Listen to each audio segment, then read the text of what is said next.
Thanks for staying with us. We're still reviewing Punch. Yes, I have the major headline. So the Independent Petroleum Marketers Association of Nigeria, IPMAN, said yesterday that the petrol scarcity currently spread to more states across the country will take at least 2 weeks to normalize. The scarcity is everywhere. In fact, we had to go out looking for fuel yesterday, and even this morning, some roads on the island were blocked because cars were, queuing at the filling station to get fuel. So it says the Nigerian National Petroleum Company Limited has insisted that even yesterday that they had adequate stock of the product.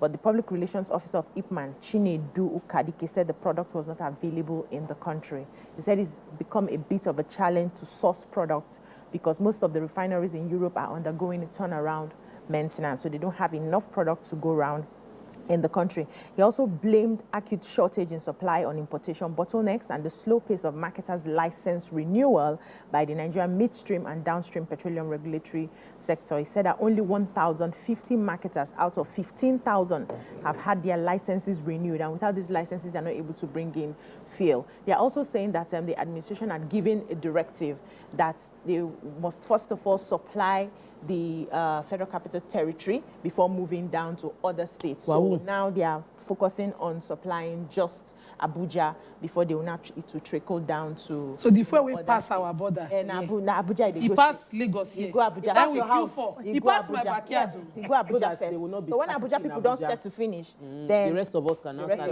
Our president, who is in Saudi Arabia, was speaking that Nigeria would have gone bankrupt if they did not remove the subsidy. He said the policy came with economic pains, he acknowledges, but it was the best interest for Nigerians. Specifically, he said the petrol subsidy was a necessary action for my country not to go bankrupt and to reset the economy towards growth. Acknowledging the difficulties posed by the decision, the Nigerian leader told attendees that his government implemented parallel arrangements to cushion the effects. Said there have been drawbacks, yes, there are expectations that a greater number of people would have felt the difficulty, but of course I believe it was in their best interest to go ahead with the decision. It is easier to manage and explain the difficulties, but along the line there was a parallel arrangement to cushion the effects. So he's still making calls to international companies to obviously invest in Nigeria. So he's in Saudi Arabia for the World Economic Forum to also sell Nigeria and hopefully get more investment. Okay, let's move on quickly now to Daily Sun. Fuel queues spread, commuters groan as transport fare soars. Southeast businessmen task governors on rail, security, and others. American school confirms return of Yahaya Bello's child's advanced school fees.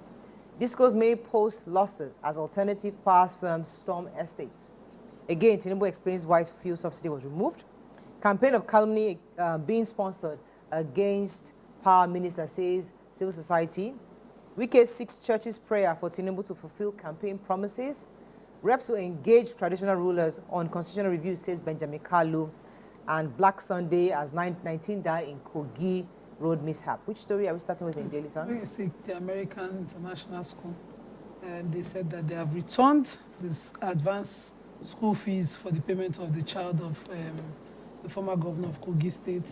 Head of school, Greg Hughes, says that these funds underscored, remitting the funds underscored the school's commitment to upholding institutional integrity and respect for national institutions of Nigeria because of the recent reports between of issues between the EFCC, the school, and the family of the children enrolled in the school. He said, as a school, we did accept an advance payment for school fees and duly documented the fees in our records. But upon learning that the school fees were accepted in good faith, is in fact part of an ongoing investigation with the EFCC. We have returned the funds.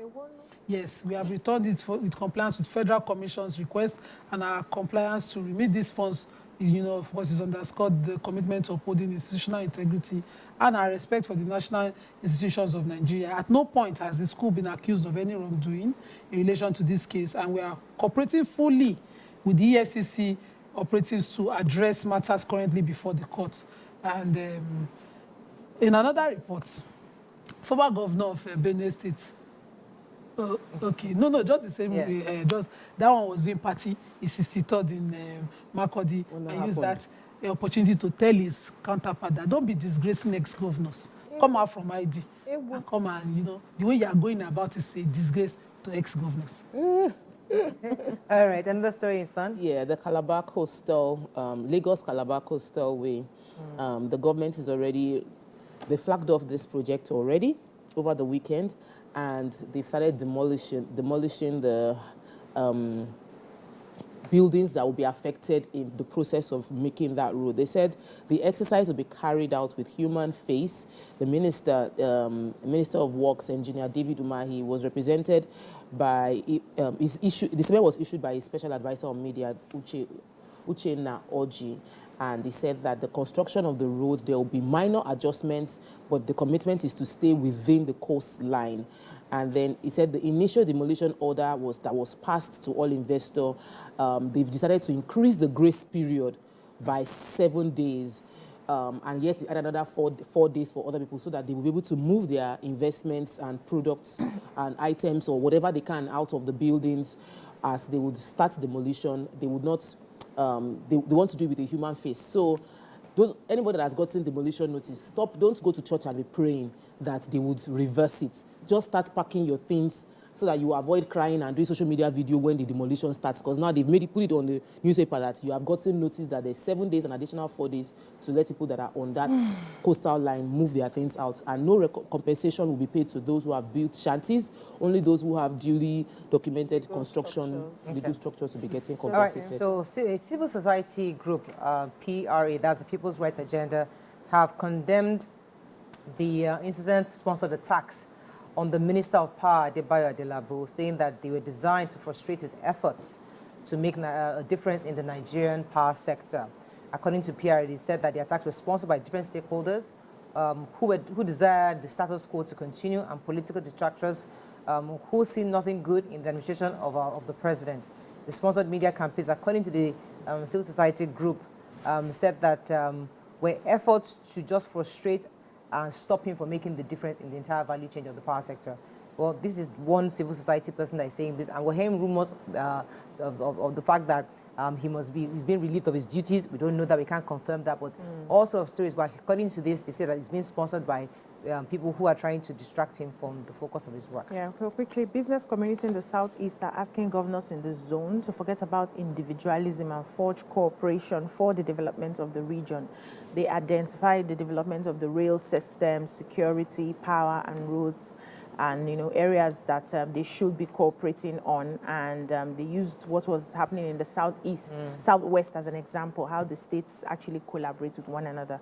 So some businessmen who spoke said only regional cooperation could enable the people of the area fully benefit from the present enhanced attention of the states. And the states were placing on trying to reposition and upgrade their infrastructure. So they are saying that they must begin to work in synergy to provide railways that will cut across different states to enhance their economic activities. Basically. Vanguard, petrol scarcity still lingered. 2 more weeks, says Ipman. Sanwo-Olu sacks 425 LWC redundant officials. Zenith Bank shareholders approved transition to holdco structure. Why Naira depreciated by 23% in 4 days. Lagos Calabar Coastal Highway FG begins enforcement of right of way and will remove subsidy to avoid bankruptcy. Any story we've not taken? Okay, so the governor of Lagos State, through his senior special assistant on news media, Mr. Jubri Gawat, has decided to let go 425 what they call the redundant staff, the 425 are the temporary staff with outdated contracts with the Lagos State Water Corporation. So they said they had started a process called the auditing of the Lagos State Water Corporation as part of their ongoing effort to reorganize its operations, improve efficiency, and address the evolving needs of the organization.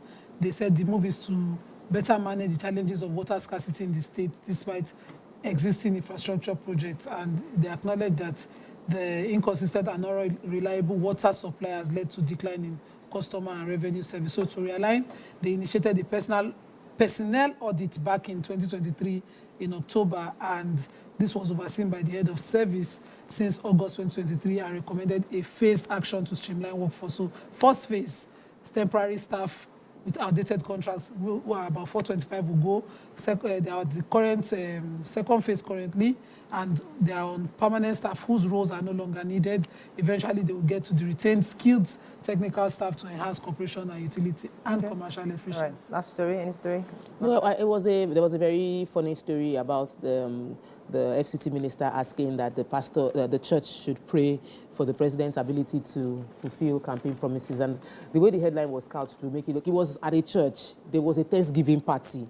And a Thanksgiving service, and during the Thanksgiving service, he was brought up to speak, and he said, in the speaking, he asked the church and the members to pray for the president to be able to fulfill campaign promises. But the way that headline came across, it'd be like, they don't want work, they are praying, they are asking for prayers. It was within the scene at that point in time. We did not contract pastors or call pastors together and say, let us pray for the president to be able to fulfill promises.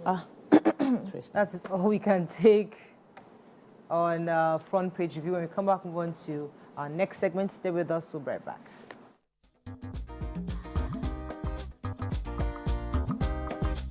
Stay tuned. Your View will be right back.